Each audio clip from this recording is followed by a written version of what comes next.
There is a moment that many people remember clearly, even years later. It might happen during a phone call.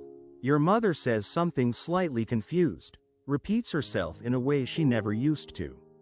And you listen more carefully than you have in years, because something has shifted. Not suddenly, not dramatically, but unmistakably. Or it happens during a visit.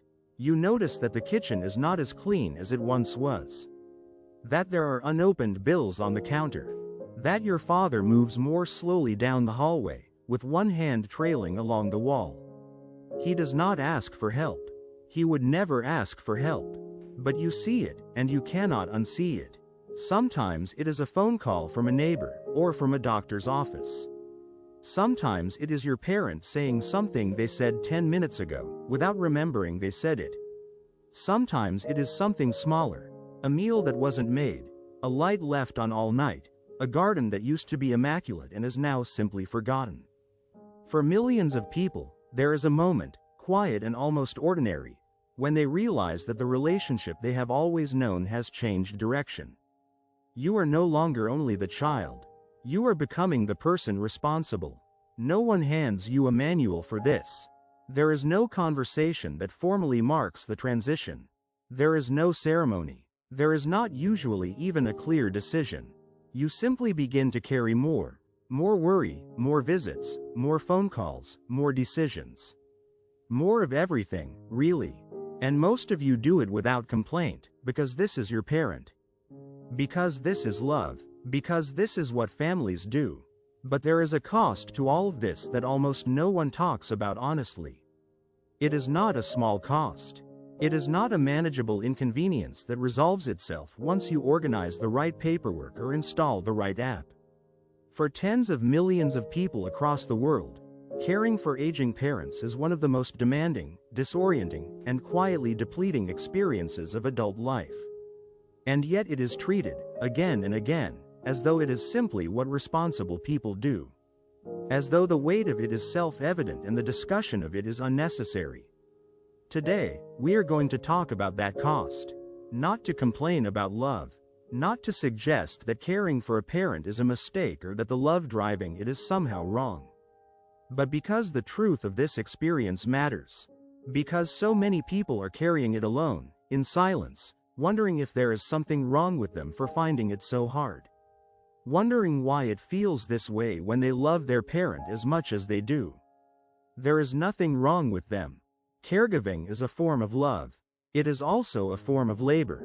And when we refuse to see the labor clearly, when we speak only of the love and go quiet about the rest, we ask people to give without limit, without support, and without acknowledgement. We tell them, in effect, that what they are doing does not quite count as something that deserves to be named or valued, because it is family, because it is love, because it is what you do when the time comes.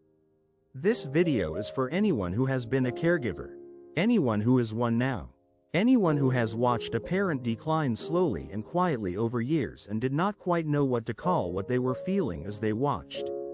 Anyone who has sat in a hospital waiting room at midnight, exhausted and frightened and doing their best, hoping that someone would think to ask how they were doing. It is also for anyone who is still a decade or more away from this, because understanding the reality of caregiving before you are inside it is not pessimism. It is wisdom. It is the beginning of having honest conversations that most families delay until a crisis makes them unavoidable. We are going to look at why caregiving has become a family crisis in the first place, at what it actually costs the people who do it, at what goes on inside a caregiver that almost never gets said out loud, and at what it might mean to face all of this more honestly, both as individuals and as the kind of society that expects certain people to give without appearing to notice. The goal is not to offer easy answers. There are none. The goal is to make visible something that has been invisible for too long, and to give it the honest language it deserves. For most of human history, caring for aging parents was not a crisis. It was simply part of life.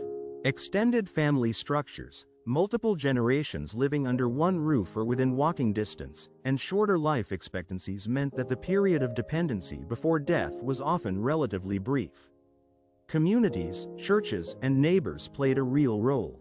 Old age was visible, it was nearby, It was ordinary. It was part of the daily texture of existence in a way that modern life has quietly erased. What we have now is something quite different. And to understand why caregiving has become the kind of sustained, depleting experience that it is for so many people, we need to understand what changed. Life expectancy in wealthy countries has increased dramatically over the last century. In the early 1900s, a person in the United States or Western Europe might expect to live into their early 50s on average. A person reaching 65 today can reasonably expect to live another 20 years or more. Many will live well into their 80s, their 90s. Some will live past 100.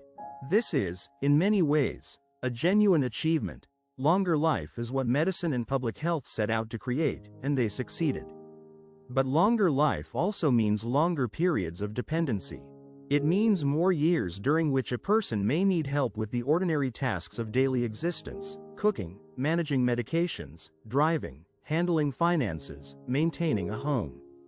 It means more complex medical conditions that require more coordination, more appointments, more decisions made under uncertainty.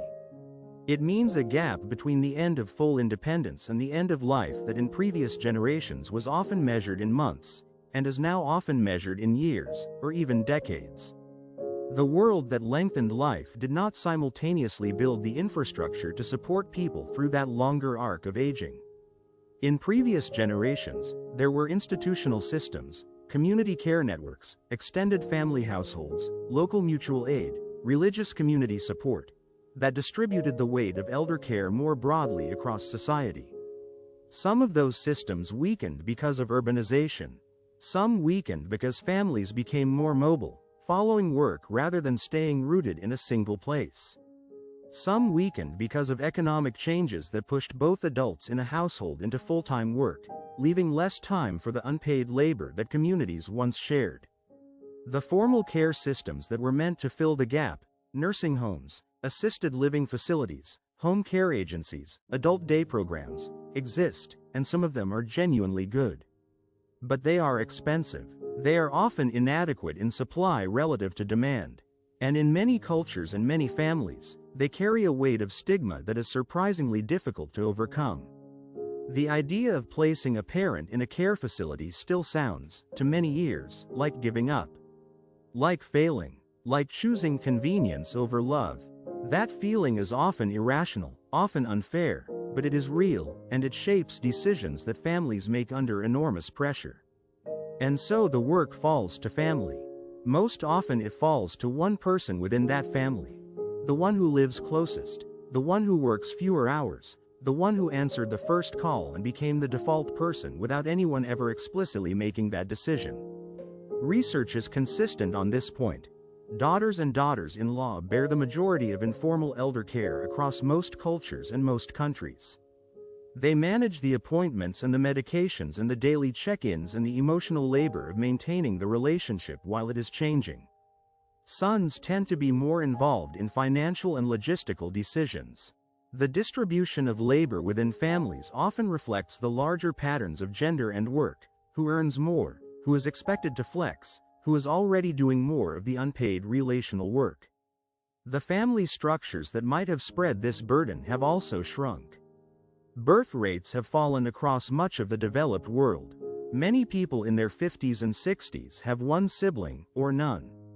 The sibling conversations that might in theory distribute caregiving obligations are often tense, sometimes impossible, frequently unresolved.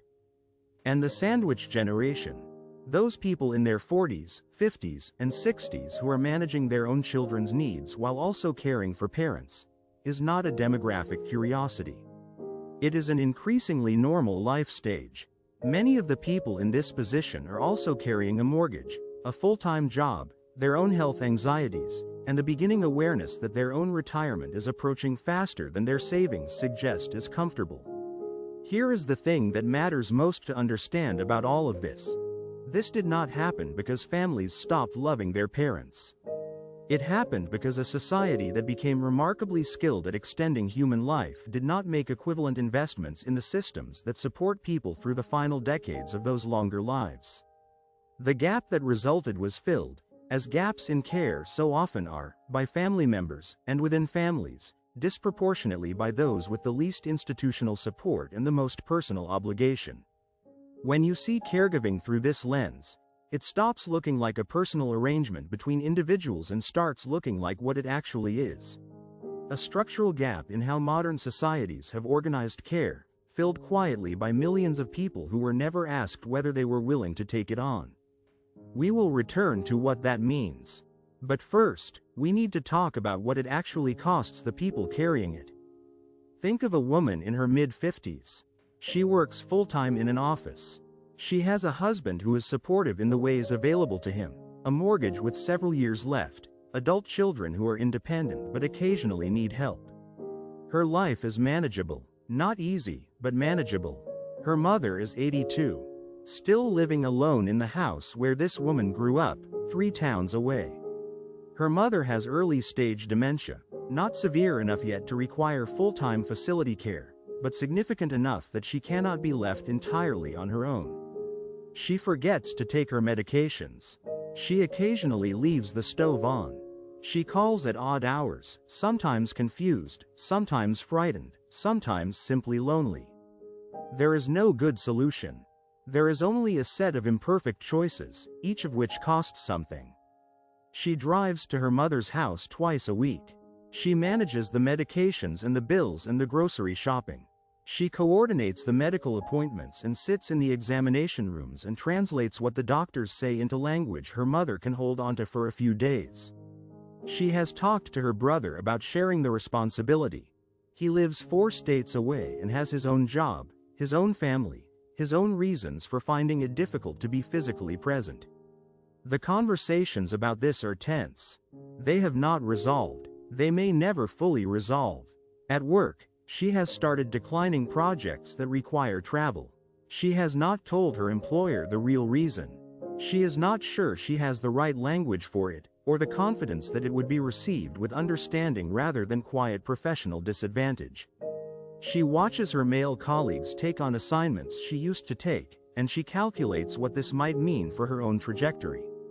She does not think of it as a sacrifice because she has not given herself permission to frame it that way. Her marriage is strained in ways she finds difficult to name. She is often tired. She is often preoccupied. She loves her husband, and she has less to give than she used to.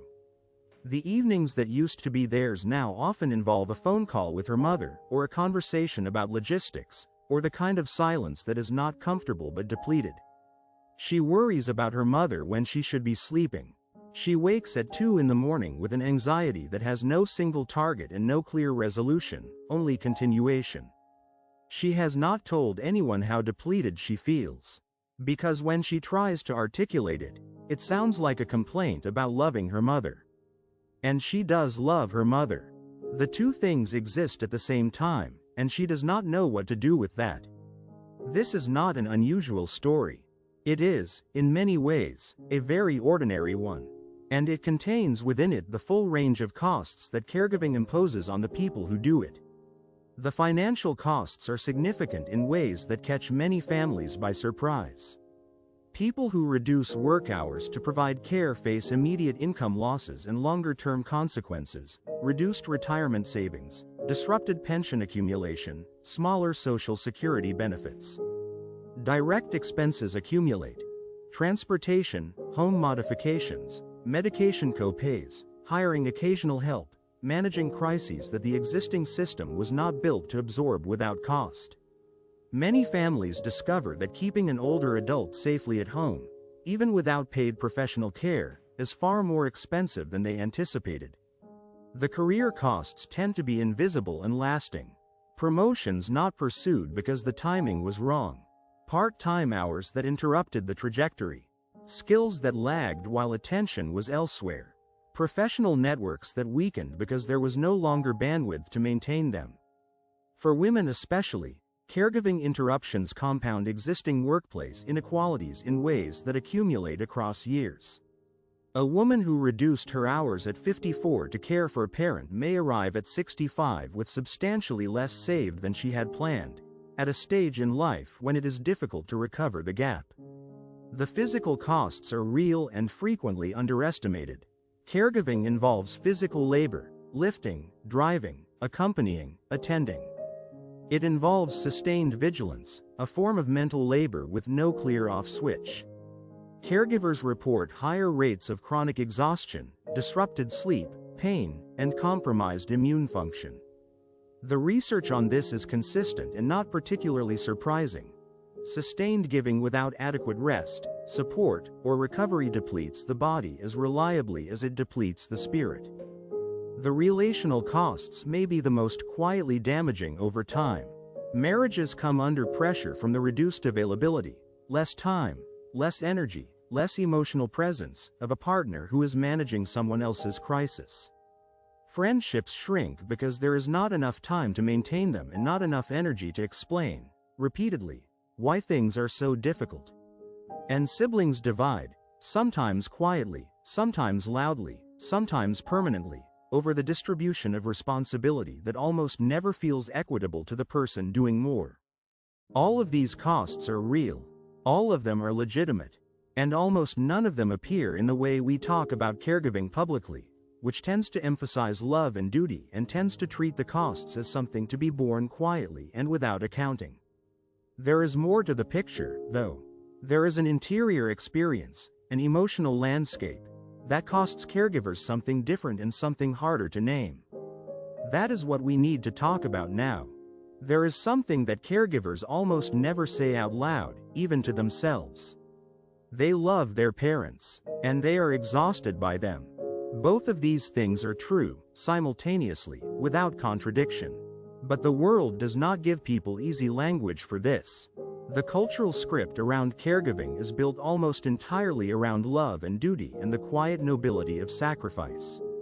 The other half of the experience, the fatigue, the frustration, the grief, the occasional quiet wish that things were somehow different, is treated as a shameful private feeling, a sign that you are not quite good enough, not quite selfless enough, not quite the person you should be.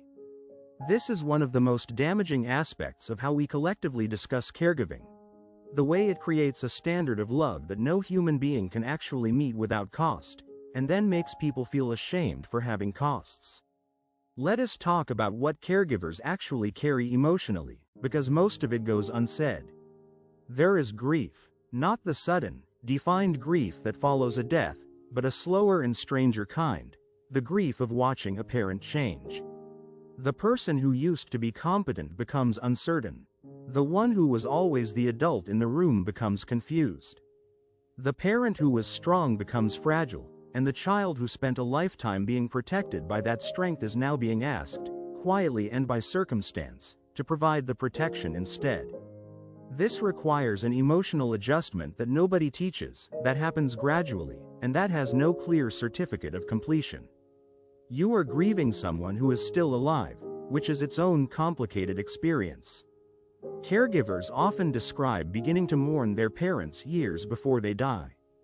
They grieve the version of the parent they remember.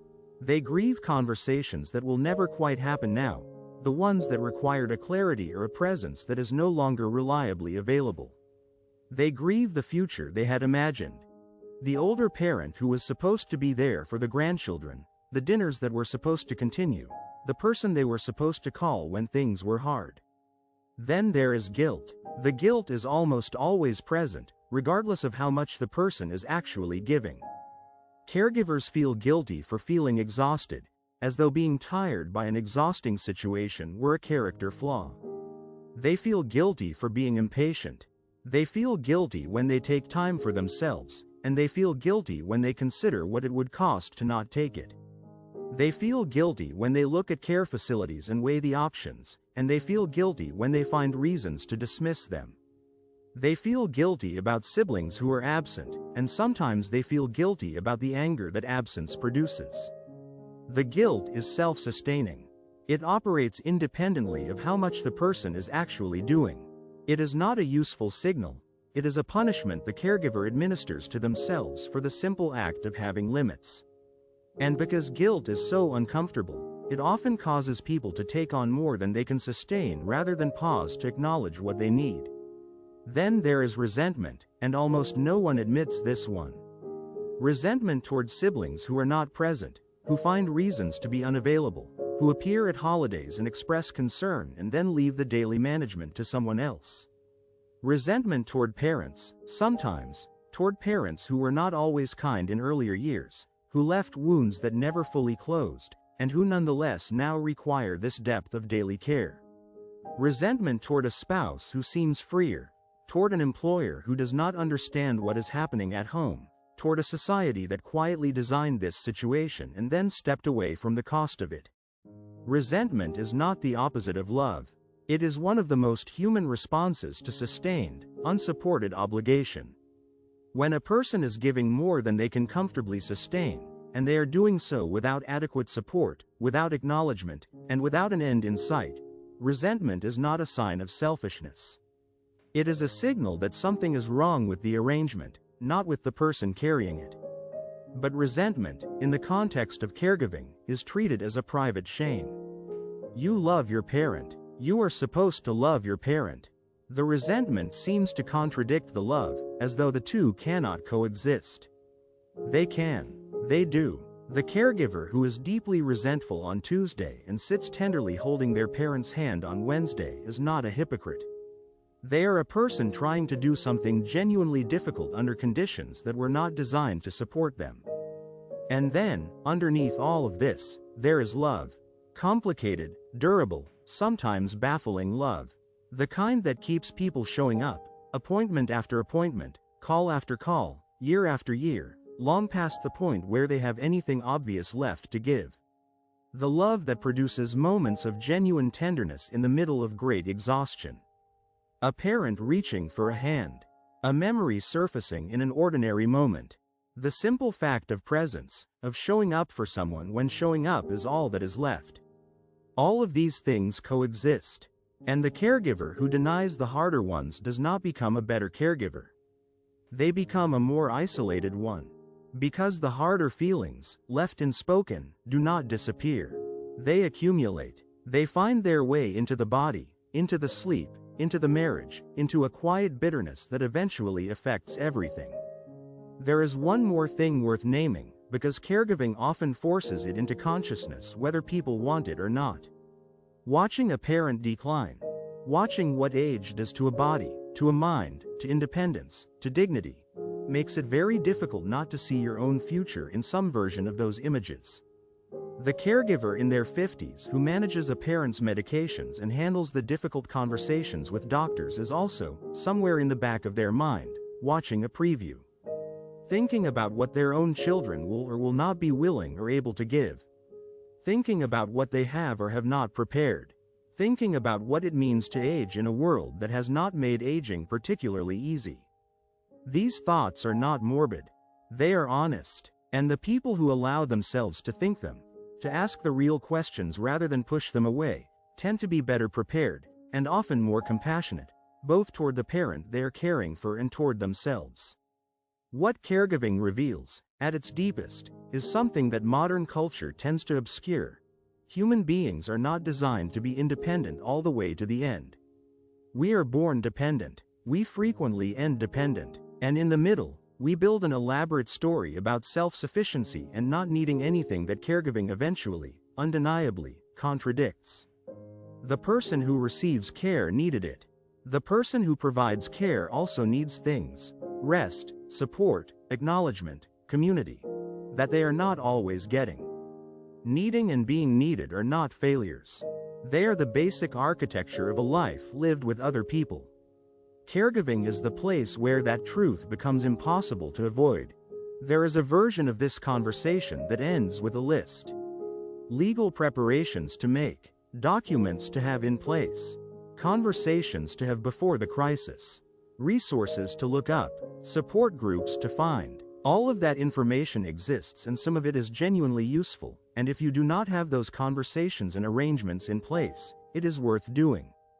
But practical information is relatively easy to find. What is less available is something different, a kind of permission. Permission to see this experience clearly, without the softening language that usually surrounds it. Permission to call what you are giving what it actually is. So here is what I want to say before we close today. If you are a caregiver, or have been one, what you are doing is real work. Not in the sense of wages or formal employment, but in the deepest and most demanding sense of the word. It requires skill that you probably learned on the job, without training and without preparation. It requires endurance that gets tested in ways you cannot predict. It requires emotional intelligence of a high and sustained order, the ability to hold your own grief and exhaustion alongside someone else's fragility and need, sometimes simultaneously, sometimes for years. It requires logistical effort that would be recognized as complex and demanding in almost any professional context. Calling it love does not diminish any of that, but when we call it only love and go quiet about everything else, we erase half the picture. We leave the person doing the work without a fair account of what they are actually giving. We make it very difficult for them to acknowledge what they need, or to ask for it. The guilt that so many caregivers carry deserves particular attention, because it is often the mechanism that prevents them from resting, from asking for help, from setting any kind of limit on what they can give. The guilt says that a truly devoted child would not need a break. A truly loving person would not feel resentment. A truly good family member would find a way to manage all of this without difficulty. None of these things are true. But guilt is not interested in truth. It is interested in its own continuation. It maintains itself by measuring what you are actually giving against an impossible standard, and finding you perpetually short. Part of what would change, if we talked about caregiving more honestly, if we named the difficulty instead of glossing it with the language of love and duty, is that the guilt might have somewhere to go. The caregiver who can say to a trusted person, "I am struggling with this, and this is specifically how," is in a meaningfully better position than the one who continues in silence. Not because speaking it resolves anything practically, but because isolation is its own cost, and honesty is its own form of relief. There is also a larger question that sits behind everything we have discussed today, and it belongs here even if it does not resolve easily. We have built societies that produce longer lives, and we have not built equivalent structures to support people through the final chapters of those lives with dignity and adequate care. The cost of that gap is absorbed by families, and within families, disproportionately by women, by those with fewer professional options, by those with smaller families or less geographic flexibility, by those who happened to be closest when the need appeared. This is not a personal failure of planning. It is a structural problem that has been persistently treated as a private one. What would it look like to treat caregiving differently, as a genuine social responsibility rather than a family arrangement that society quietly depends on without formally acknowledging? What would change if workplaces designed leave policies around caregiving the way they increasingly design them around parenting? What would change if the financial losses associated with caregiving were recognized in retirement and tax systems? What would change if care facilities were funded, staffed, and regulated at a level that made them a real option rather than a last resort surrounded by shame? These are not rhetorical questions.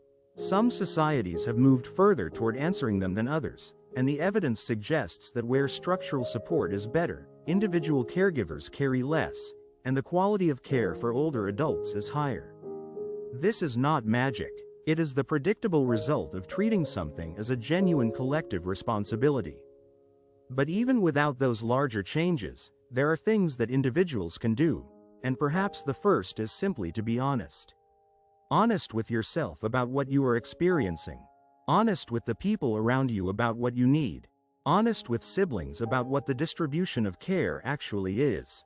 Honest with your own children, gently, without drama, about the conversations that are worth having before the moment of crisis makes them impossible.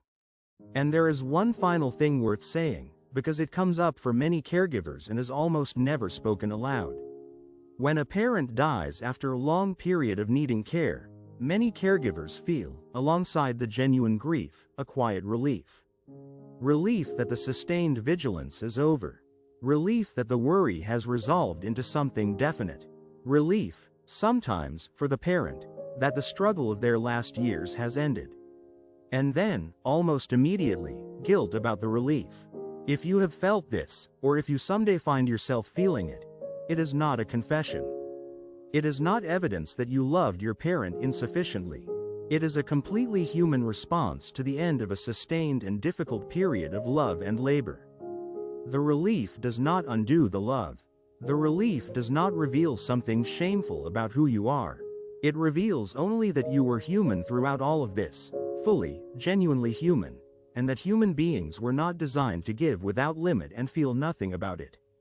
The conversation around caregiving has been, for too long, a conversation that honors the love and pretends the rest is not there. Today, we tried to say something different. That the love is real, and the cost is real, and both deserve to be seen. That is not a complaint. That is the beginning of honesty. And honesty, as it turns out, is one of the only things that actually helps.